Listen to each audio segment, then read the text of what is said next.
ส่งกระจายเสียงด้วยระบบ FM Stereo Multiplex ความถี่ 91 เมกะเฮิรตซ์ จากนี้ไปติดตามรับฟังรายการร้อยเรื่องราวข่าวสารเมืองแพร่ทุกวันจันทร์ถึงวันศุกร์เวลา 11 นาฬิกาถึง 12 นาฬิกาช่วงข่าวสารการศึกษาเมืองแพร่โดยสำนักงานศึกษาธิการจังหวัดแพร่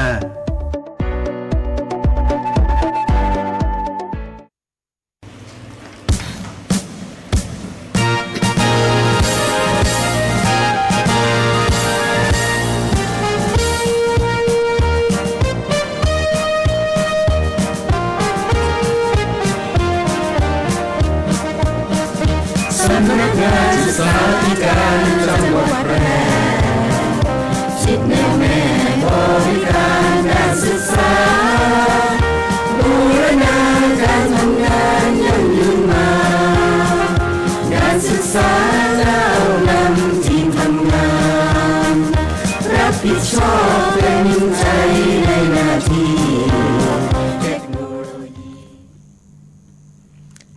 สวัสดีค่ะท่านผู้ฟังท่านผู้ชมที่เคารพทุกท่านนะคะกลับมาพบกันเช่นเคยกับช่วงรายการร้อยเรื่องราวข่าวสารเมืองแพร่ช่วงข่าวสารการศึกษาเมืองแพร่ค่ะวันนี้มีเรื่องราวในแวดวงการศึกษามาฝากกับท่านผู้ฟังท่านผู้ชมมากมายเช่นเคยนะคะแล้วก็วันนี้เราสองคนนะคะได้รับมอบหมายจากท่านสุทินจันทรวรเชษฐ์ท่านศึกษาธิการจังหวัดแพร่ให้มาเป็นผู้ดำเนินรายการในวันนี้ค่ะดิฉันกนกวรรณมะลิค่ะค่ะสรัญญาแสงกล้าค่ะค่ะขออนุญาตเริ่มต้นด้วยข่าวสารของการประชุมเมื่อวันที่ 6 มีนาคม 2569 ที่ผ่านมานะคะเป็นการประชุมคณะกรรมการศึกษาธิการจังหวัดนะคะหรือว่าที่เรารู้จักกันในนามของกสจ.แพร่นะคะซึ่งมีท่านผู้ว่าราชการจังหวัดแพร่นะคะเป็นประธานคณะกรรมการศึกษาธิการจังหวัดแพร่ซึ่งวันที่ 6 มีนาคม 2569 ที่ผ่านมาท่าน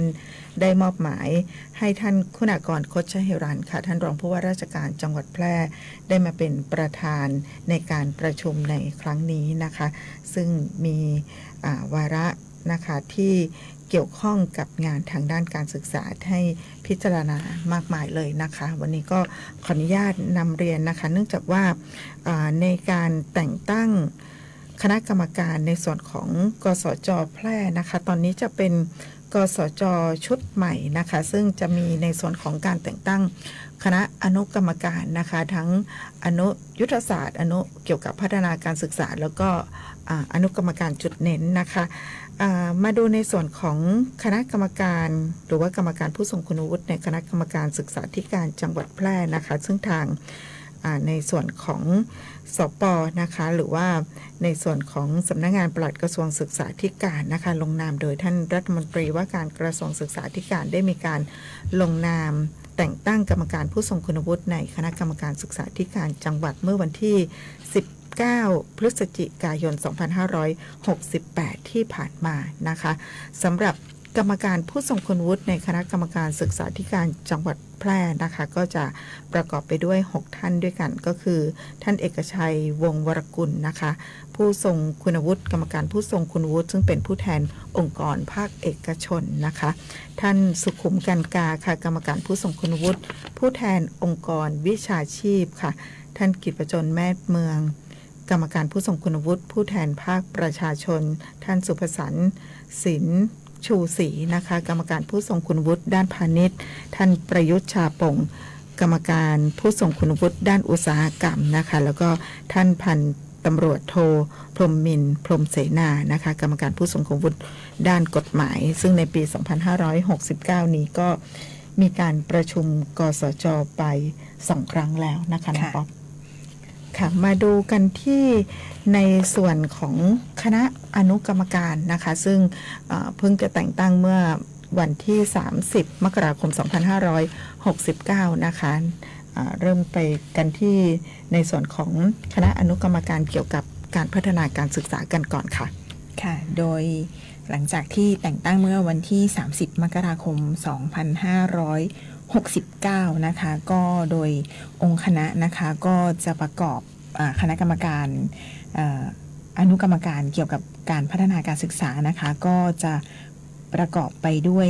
กรรมการในกสจนะคะที่พี่นกได้กล่าวมาเมื่อกี้นะคะก็จะประกอบไปด้วยนายสุขุมกันกาค่ะนายเทิดศักดิ์ผิวเกี้ยงค่ะ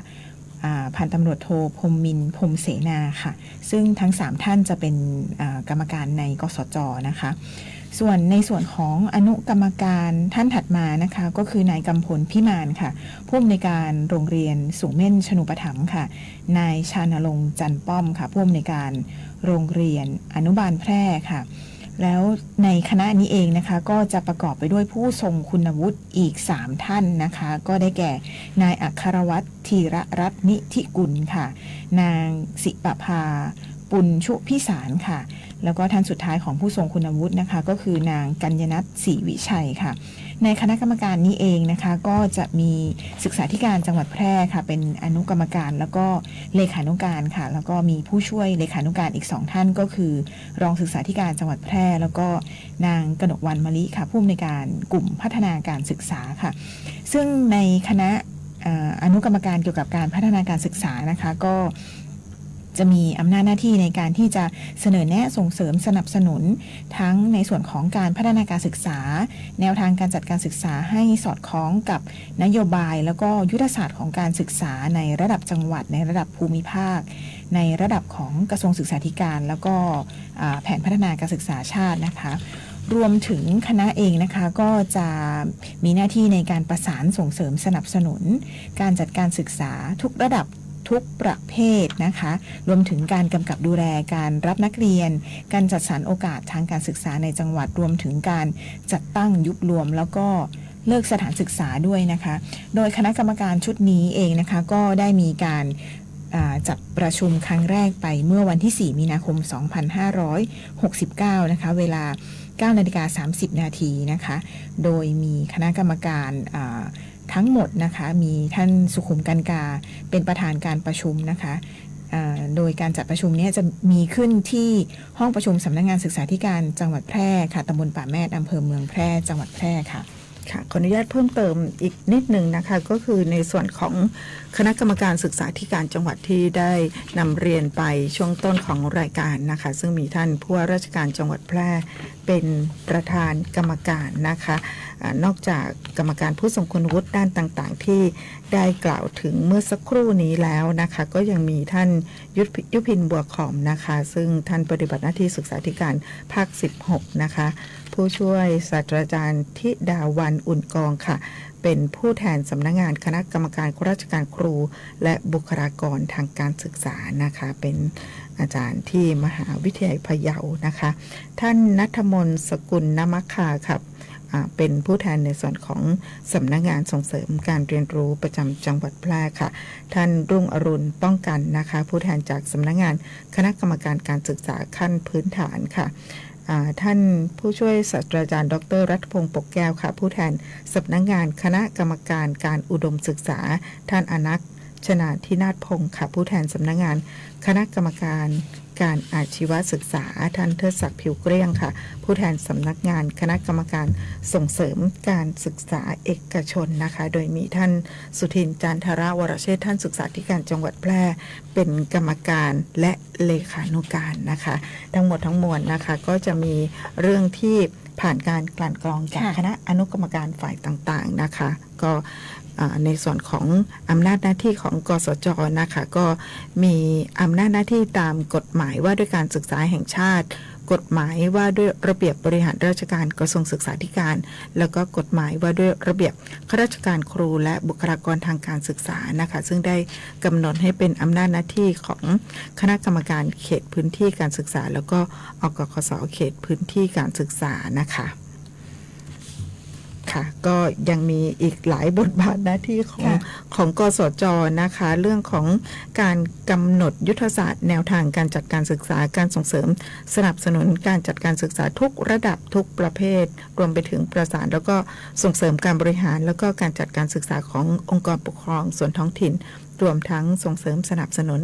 การจัดการศึกษาของบุคคลครอบครัวองค์กรชุมชนองค์กรเอกชนองค์กรวิชาชีพสถาบันศาสนาสถานประกอบการแล้วก็สถาบันสังคมอื่นที่จัดการศึกษาในรูปแบบ ที่หลากหลายนะคะรวมไปถึงการพิจารณาให้ความเห็นชอบแผนพัฒนาการศึกษา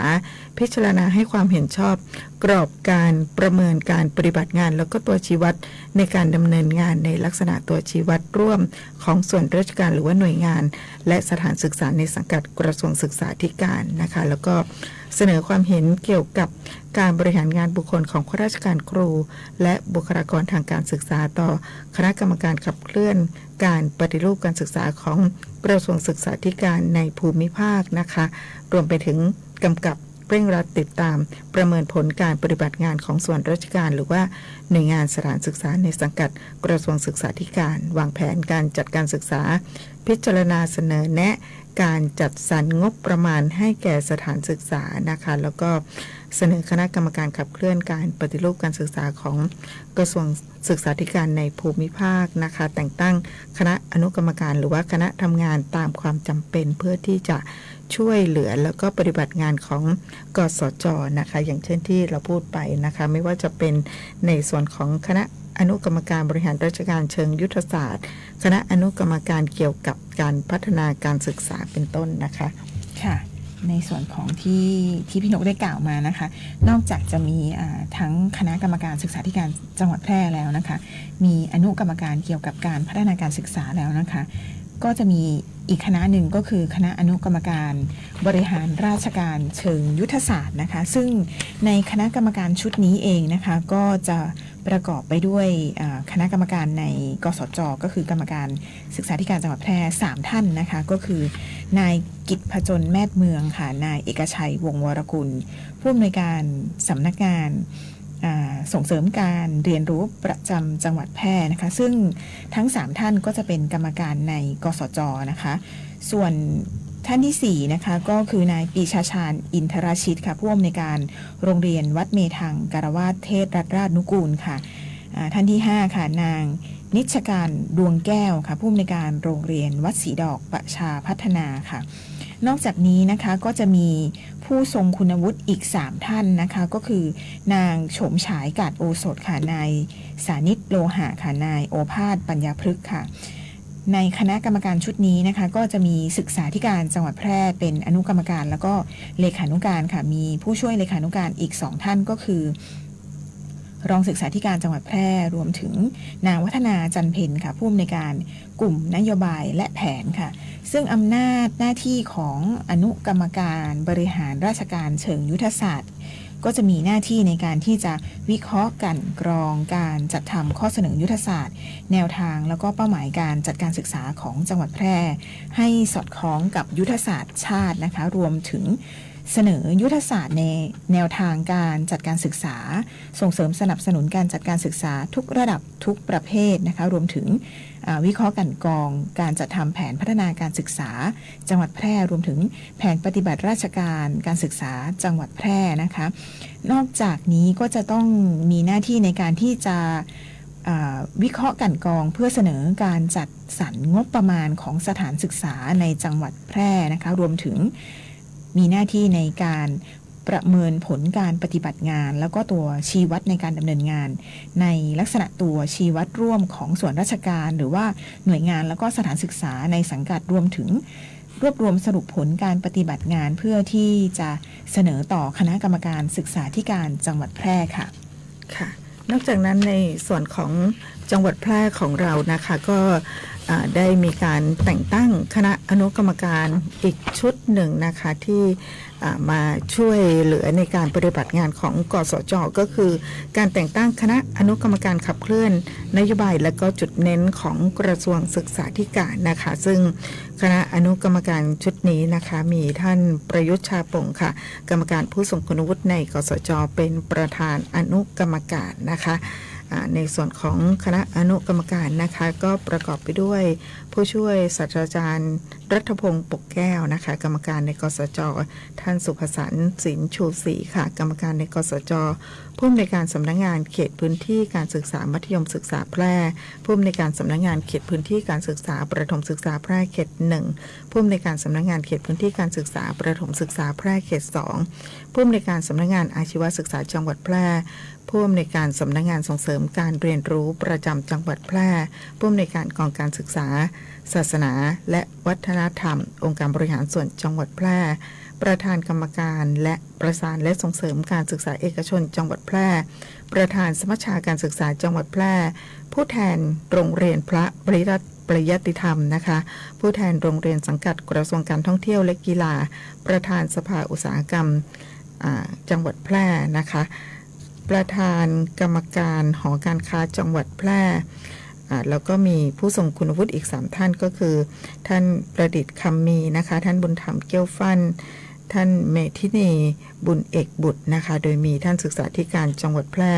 เป็นอนุกรรมการและเลขานุการมีท่านรองศึกษาธิการจังหวัดแพร่มีผู้อำนวยการกลุ่มนิเทศติดตามและประเมินผลนะคะเป็นผู้ช่วยเลขานุการนะคะซึ่งในส่วนของอนุกรรมการขับเคลื่อนนโยบายแล้วก็จุดเน้นของกระทรวงศึกษาธิการนะคะอำนาจหน้าที่ก็คือเสนอแนะแนวทางการขับเคลื่อนนโยบายการศึกษาของจังหวัดต่อคณะกรรมการศึกษาธิการจังหวัดให้สอดคล้องกับนโยบายการศึกษาแล้วก็จุดเน้นของกระทรวงศึกษาธิการค่ะขับเคลื่อนนโยบายของกระทรวงศึกษาธิการกำกับติดตามและประเมินผลการดำเนินงานขับเคลื่อนนโยบายการศึกษาของจังหวัดแพร่ขับเคลื่อนนโยบายเพื่อยกระดับผลการทดสอบนานาชาติระดับชาติแล้วก็ผลการทดสอบอื่นๆในการยกระดับคุณภาพการศึกษาระดับจังหวัดนะคะรวมไปถึงการรายงานผลแล้วก็การรายงานผลการดำเนินงานเสนอต่อคณะกรรมการศึกษาธิการจังหวัดแพร่ด้วยนะคะขออนุญาตทบทวนอีกครั้งหนึ่งนะคะในส่วนของประธานคณะอนุกรรมการของแต่ละคณะนะคะคณะอนุกรรมการขับเคลื่อนนโยบายและจุดเน้นของกระทรวงศึกษาธิการนะคะมีท่านประยุทธ์ชาป่งนะคะเป็นประธานอนุกรรมการค่ะคณะอนุกรรมการบริหารราชการเชิงยุทธศาสตร์นะคะมีท่านกิจผจญแมทเมืองนะคะเป็นประธานอนุกรรมการค่ะอนุกรรมการเกี่ยวกับการพัฒนาการศึกษาค่ะมีท่านสุขุมกันกาค่ะเป็นประธานคณะอนุกรรมการค่ะทั้งหมด3คณะด้วยกันนะคะสำหรับคณะอนุกรรมการที่ทางกสจ.แพร่ได้มีการแต่งตั้งขึ้นนะคะซึ่งเป็นการแต่งตั้งขึ้นตามความจำเป็นเพื่อช่วยเหลือการปฏิบัติงานของกสจ.ค่ะน้องป๊อปคะเมื่อวันที่6มีนาคม2569ที่ผ่านมานะคะในการประชุมคณะกรรมการศึกษาธิการจังหวัดแพร่นะคะในโอกาสนั้นนะคะมีการมอบรางวัลด้วยนะคะซึ่งเป็นการมอบรางวัลการประกวดวิดีโอพอดแคสต์สร้างสรรค์หัวข้อเสียงไทยสายใจแห่งชาตินะคะซึ่งเป็นการประกวดวิดีโอพอดแคสต์สร้างสรรค์ของทางสถานศึกษาเอกชนนะคะตอนนี้ก็มีผลออกมาเรียบร้อยแล้วนะคะแล้วก็ในโอกาสนี้ก็ได้รับเกียรติจากท่านคุณากร คชเฮรันท่านรองผู้ว่าราชการจังหวัดแพร่นะคะได้มอบเกียรติบัตรแล้วก็เงินรางวัลให้สำหรับทีมที่ชนะการแข่งขันค่ะค่ะซึ่ง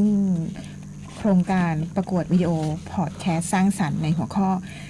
เสียงไทยสายใจแห่งชาตินะคะก็เป็นโครงการที่จะส่งเสริมการเรียนรู้ให้ผู้เรียนเป็นคนดีมีวินัยภูมิใจในชาตินะคะซึ่งในปีงบประมาณ 2569 นี้เองนะคะในส่วนของโรงเรียนเอกชนที่เข้ารับรางวัลในครั้งนี้นะคะก็มีด้วยกัน2โรงเรียนนะคะ2รางวัลในระดับของจังหวัดนะคะรางวัลชนะเลิศระดับจังหวัดนะคะเงินรางวัล 2,500 บาทนะคะได้แก่โรงเรียนเทพนาลีค่ะชื่อทีมว่า TN Podcast ค่ะแล้วก็รางวัลรองชนะเลิศอันดับ1ในส่วนของระดับจังหวัดเงินรางวัล 1,500 บาทค่ะได้แก่โรงเรียนระเบียบพิทยาค่ะชื่อทีม RB Voice Studio ค่ะโดยในส่วนของชนะเลิศระดับจังหวัดนะคะก็คือโรงเรียนเทพนาลีนะคะก็ได้รับอีก1รางวัลก็คือรางวัลชมเชยระดับประเทศนะคะเงินรางวัล 2,000 บาทค่ะ ซึ่งในครั้งนี้เองนะคะก็ได้รับเกียรติจากท่านคุณากร โคชหิรันค่ะรองผู้ว่าราชการจังหวัดแพร่มอบเกียรติบัตรแล้วก็เงินรางวัลในการประกวดวิดีโอพอดแคสต์สร้างสรรค์หัวข้อเสียงไทยสายใจแห่งชาติค่ะค่ะครั้งนี้ก็ถือว่าเป็นครั้งแรกนะคะที่สำนักงานส่งเสริมการศึกษาเอกชนได้จัดขึ้นนะคะในการประกวดวิดีโอพอดแคสต์สร้างสรรค์หัวข้อเสียงไทยสายใจแห่งชาตินะคะก็เป็นการสร้างสรรค์ผลงานนะคะเพื่อที่จะเป็นเวทีให้เด็กนักเรียนของเราได้ฝึกทักษะการคิดการสื่อสารแล้วก็การใช้เทคโนโลยีอย่างสร้างสรรค์นะคะก็มีกลุ่มเป้าหมายก็คือเด็กนักเรียนที่เรียนอยู่ทุกระดับชั้นในโรงเรียนเอกชนในระบบนะคะทั้งประเภทสามัญทั่วไปแล้วก็ประเภทนานาชาตินะคะซึ่งการประกวดระดับจังหวัดอย่างที่น้องป๊อปบอกไปก็คือในการประกวดในระดับจังหวัดนะคะจังหวัดแพร่ของเราโรงเรียนเทพนารีนะคะก็ได้รับการคัดเลือกเป็นทีมนะคะที่ชนะการประกวดชนะเลิศในระดับจังหวัดนะคะแล้วก็ส่งไปแข่งขันในระดับประเทศนะคะซึ่งในส่วนของทีม TN Podcast ของโรงเรียนเทพนารีนะคะก็ไปคว้ารางวัลชมเชยในระดับประเทศมานะคะก็ขอแสดงความยินดีด้วยนะคะคณะกรรมการนะคะก็มีหลายภาคส่วนนะคะที่เราคัดเลือกกันในระดับจังหวัดเนื่องจากว่าอาจจะมีในส่วนของการทำสื่อการตัดต่อแล้วก็การใช้ภาษาด้วยนะคะหนึ่งในนั้นก็คือท่านผู้อำนวยการสวทแพร่นะคะท่านก็ให้เกียรติไปเป็นกรรมการในร่วมการตัดสินในครั้งนี้ด้วยนะคะท่านผู้อำนวยการกรรมนาถพอจิตนะคะรวมไปถึงคุณครูจากทางวิทยาลัยอาชีวศึกษาแพร่ด้วยนะคะก็ดูกันละเอียดเลยนะคะในเรื่องของการสร้างสรรค์ผลงานในเรื่องของการตัดต่อภาพการใช้ภาษาในการสื่อสารแล้วก็องค์ประกอบทั้งหมดตามหลักเกณฑ์ที่กำหนดด้วยนะคะค่ะขออนุญาตพักเบรกกันสักครู่ช่วงหน้ากลับมาติดตามข่าวสารกันต่อค่ะ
วางเดินโซเซ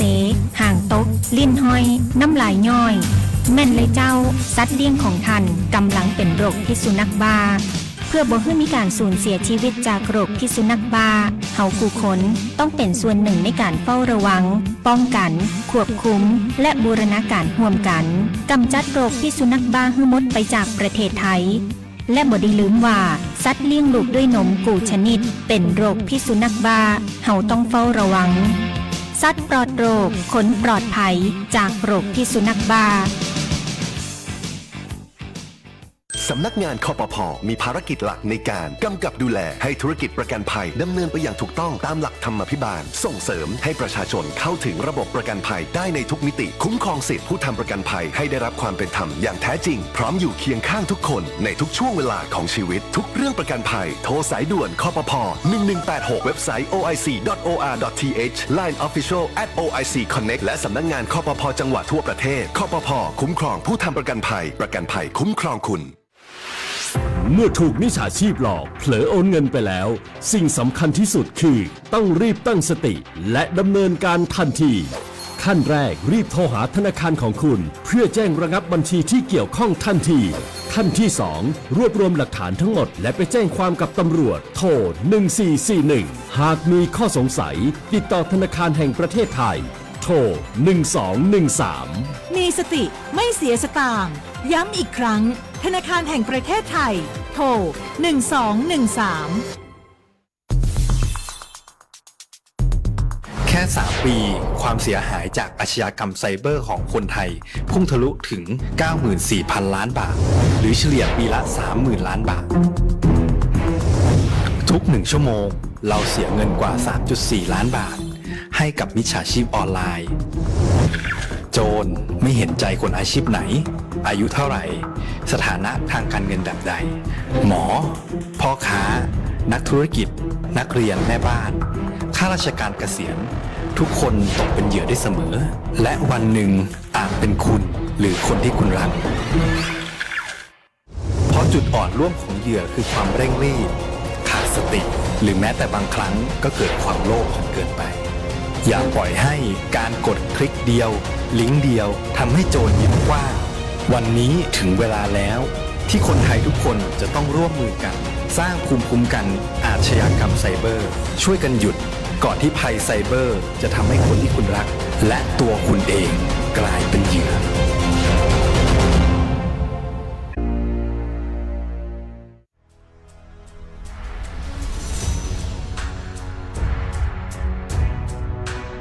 อันตรายต้องระวังมุกใหม่มิจฉาชีพสวมร้อยเหยื่อโดยใจบัตรประชาชนปลอมแปลงเอกสารราชการด้วยการตัดต่อหูภาพมิจฉาชีพอาจจะได้หูบัตรประชาชนของเหยื่อจากการหลอกให้ส่งเอกสารเช่นการรับสมัครงานทำงานออนไลน์หรือกรอกข้อมูลผ่านเว็บสมัครงานปลอมๆที่มิจฉาชีพสร้างขึ้นมาเมื่อได้ข้อมูลแล้วมิจฉาชีพจะใช้โปรแกรมแต่งภาพเพื่อตัดต่อภาพใบหน้าของตัวเก่าให้เข้ากับบัตรประชาชนของเหยื่อจากนั้นสวมรอยลงทะเบียนซิมการ์ดใหม่เมื่อได้ซิมใหม่แล้วเบอร์โทรศัพท์ของเหยื่อจะถูกโอนมาอยู่ในมือของมิจฉาชีพหรือการสวมรอยเข้าระบบบัตรเครดิตเมื่อได้เบอร์โทรของเหยื่อมิจฉาชีพจะใช้เบอร์นี้กู้คืนรหัสผ่านบัญชีธนาคารหรือบัตรเครดิตของเหยื่อทำธุรกรรมออนไลน์และขอรหัส OTP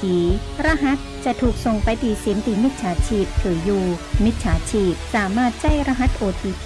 ทำธุรกรรมทางการเงินโอนเงินหรือซื้อของโดยที่เหยื่อบ่รู้ตัวบ่ได้ให้บัตรประชาชนกับผู้คนแปลกหน้าหรือลงทะเบียนไว้ในเว็บที่บ่น่าเชื่อถือมันตรวจสอบธุรกรรมการเงินและแจ้งธนาคารทันทีหากพบความผิดปกติเพื่อป้องกันความเสียหายบ่ได้เจือบอดีอู้บอดีโลกบอดีโอนเพื่อประชาชนปลอดภัยจากมิจฉาชีพด้วยความห่วงใย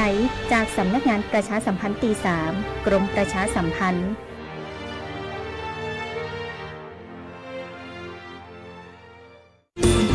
วิทยุแห่งประเทศไทยจังหวัดแพร่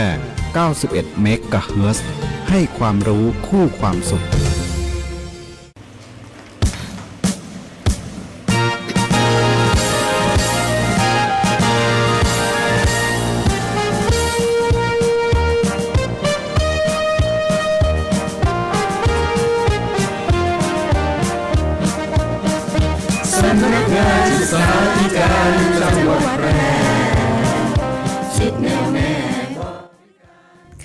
รับท่านผู้ฟังเข้าสู่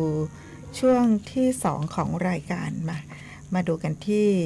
ในส่วนของการขับเคลื่อนโครงการทุนการศึกษาพระราชทานมทส.ปี 2569 นะคะครั้งนี้ถือว่าเป็นรุ่นที่18นะคะของจังหวัดแพร่ของเรานะคะซึ่งในการขับเคลื่อนโครงการทุนการศึกษาพระราชทานมทส.ปี 2569 ภายใต้มูลนิธิทุนการศึกษาพระราชทานสมเด็จพระบรมโอรสาธิราชสยามกุฎราชกุมารนะคะหรือว่ามทส.นะคะเมื่อวันที่ 4 มีนาคมก็มีการประชุมในส่วนของการสร้างความเข้าใจเกี่ยวกับคู่มือแล้วก็แผนการปฏิบัติการการดำเนินงานของโครงการทุนการศึกษาพระราชทานมทส.นะคะมีทั้งช่วงเช้าแล้วก็ช่วงบ่ายนะคะช่วงเช้าโดยในส่วนของกระทรวงศึกษาธิการแล้วก็ช่วงบ่ายโดยในส่วนของกระทรวงมหาดไทยค่ะค่ะโดยการประชุมทั้ง2ช่วงนะคะก็เป็นการชี้แจงแนวทางในการดำเนินงานรวมถึงปฏิทินการดำเนินงานนะคะโดยผู้แทนจากทางสภาพัฒนาเศรษฐกิจและสังคมค่ะก็ได้มาชี้แจงว่าในห่วงปี 2569 ในการดำเนินงานของรุ่นที่ 18 นี้นะคะว่าจะมี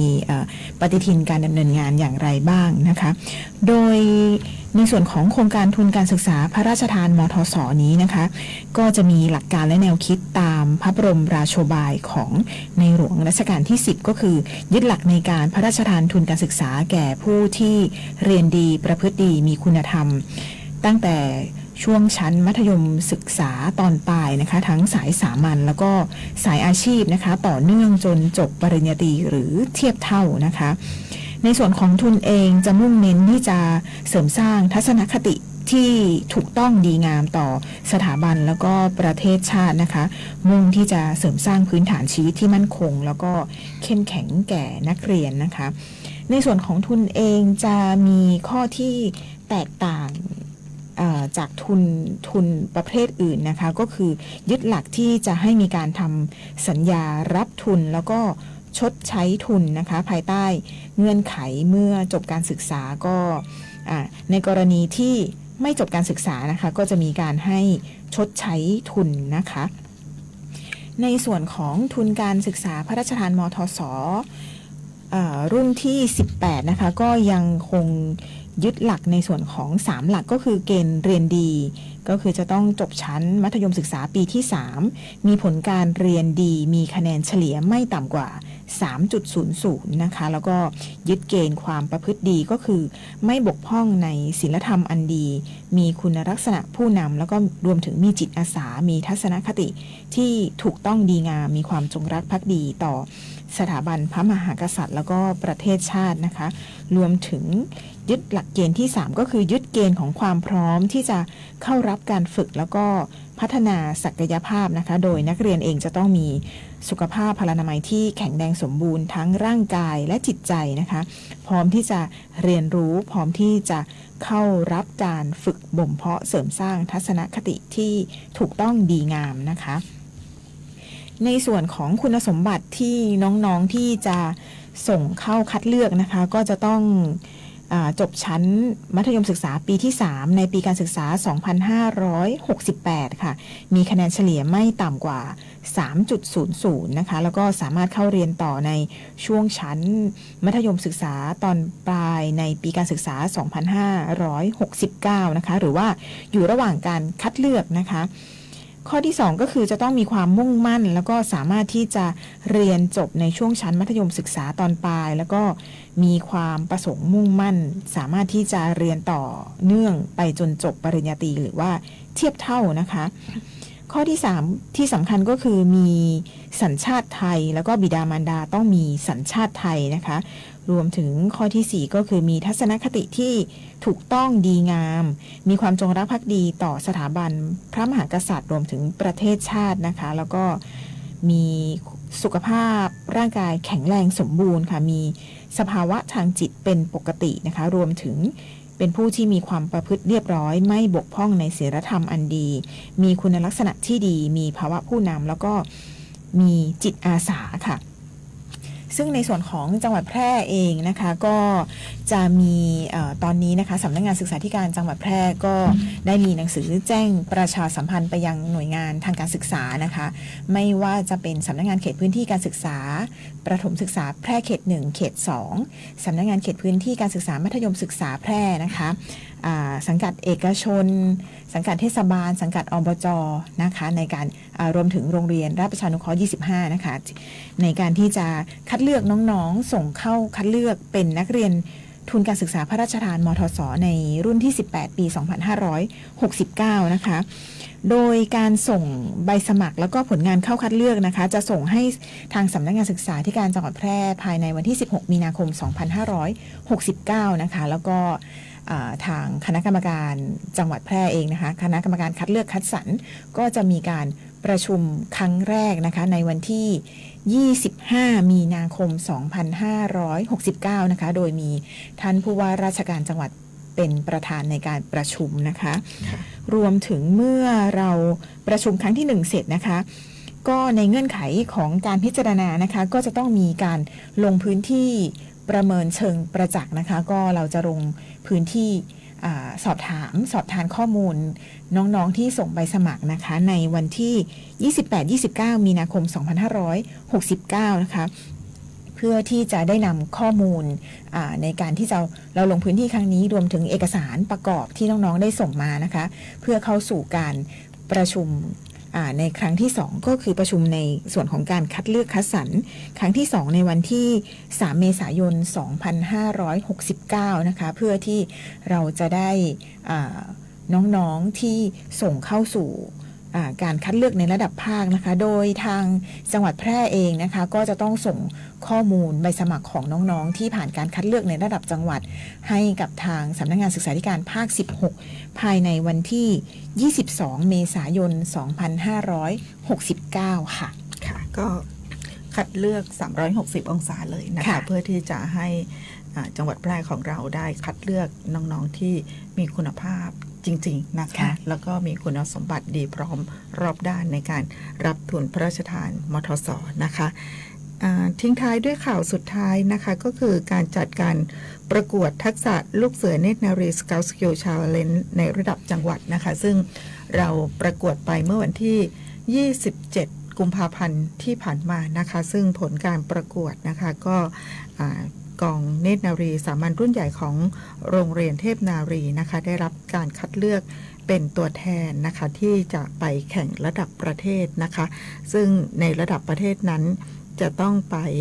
ประกวดในส่วนของ8ทักษะหลักนะคะซึ่งจะประกอบไปด้วยในเรื่องของทั้งระเบียบแถวลูกเสือนะคะเงื่อนเชือกการผูกแน่นการกางเต็นท์การสร้างค่ายพักแรมการปฐมพยาบาลเข็มทิศและการสะกดรอยการใช้สัญญาณมือการประกอบอาหารชาวค่ายการทำงานเป็นทีมและผู้นำนะคะการใช้สื่อนะคะซึ่งนำโดยท่านพันเอกบุญนำเทศัชบุตรนะคะท่านศรีพจน์เชียงวงศ์ท่านอนงวรรณเชียงวงศ์นะคะแล้วก็ผู้อำนวยการกลุ่มลูกเสือยุวกชาติและกิจการนักเรียนแล้วก็บุคลากรนะคะก็ได้มีการไปนิเทศติดตามแล้วก็เตรียมความพร้อมให้กับกองเนตรนารีสามัญรุ่นใหญ่ของโรงเรียนเทพนารีเพื่อเป็นตัวแทนของจังหวัดแพร่ของเราไปแข่งระดับประเทศซึ่งปีที่ผ่านมาก็ได้รับรางวัลชนะเลิศในระดับประเทศค่ะวันนี้เวลาหมดลงแล้วนะคะนำรายการจากลาท่านผู้ฟังท่านผู้ชมไปก่อนค่ะสวัสดีค่ะสวัสดีค่ะ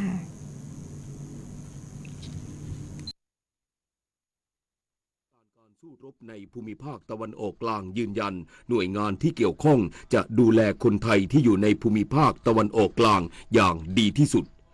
รัฐบาลรณรงค์ให้ทุกภาคส่วนร่วมตระหนักถึงการประหยัดพลังงานผู้นำสหรัฐระบุปฏิบัติการทางทหารของสหรัฐต่ออิหร่านจะยุติลงในเร็ววันนี้บุรีรัมย์ยูไนเต็ดเตรียมลงสนามพบกับเมลเบิร์นซิตี้ FC ในศึกฟุตบอล AFC แชมเปี้ยนส์ลีกรอบ16ทีมสุดท้ายเย็นวันนี้ต่อไปเป็นรายละเอียดของข่าว